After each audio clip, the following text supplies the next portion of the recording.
আজকে বাংলা বিভাগের সরকারি স্বাগতম।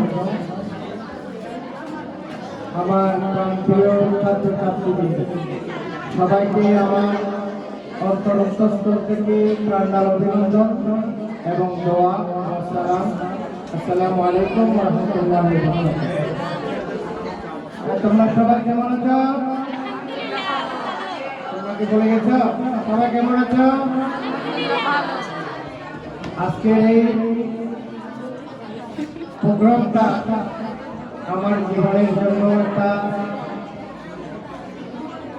বিদায়ী শিক্ষককে অনুষ্ঠান করা আমার পক্ষের চ্যালেঞ্জের মোকাবেলা ছিল।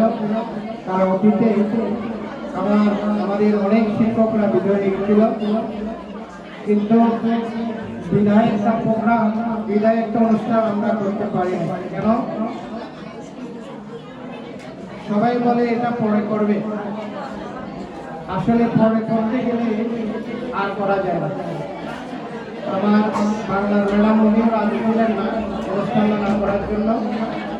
আমি কাউকে অনুষ্ঠানটা কিভাবে করবো না করবো আমি নিজের মতো আমি নিজে সাজিয়েছি। তো আলহামদুলিল্লাহ আজকের এই প্রোগ্রামটা আমাদের ছাত্রছাত্রীরা এবং শিক্ষকরা একটা প্রাণবন্ধ আমাদের অনুষ্ঠান উপহার দিয়েছে। আমার বিশেষ করে আমি প্রাক্তন ছাত্রীদের প্রতি আমি আমার অন্তরস্থল থেকে দোয়া করি, তোমরা যে আজকে তোমাদের একজন আদর্শ শিক্ষককে তোমরা এই ভিডিও অনুষ্ঠানে এসেছ, আমি তোমাদের উত্তরোত্তর কামনা করি। আমি কথা আমরা বলবো না, সংক্ষেপে দু একটি কথা বলে আমার বক্তব্য শেষ করবো। অনন্ত চরাচরের সঙ্গে মধ্যে যে সবচেয়ে পুরাতন কথা বিদায় যদি নেই দেব তবে বিদায় দিতে হবে।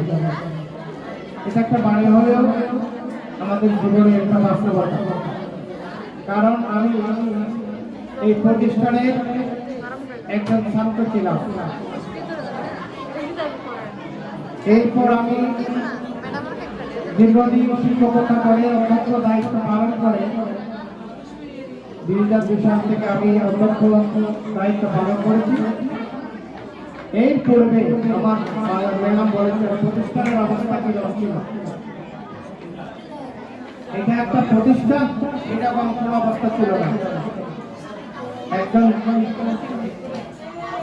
জরাজীর্ণ ছিল, একটা চেয়ার ছিল না, একটা টেবিল ছিল না, বসার জায়গা ছিল না। আমাদের বাংলা ম্যাডাম অনেক কষ্ট করেছে, একটা বাথরুম ছিল না। ওই ওখানে দিয়ে আমাদের এগুলো একটা স্মৃতি বিজড়িত করতেছে।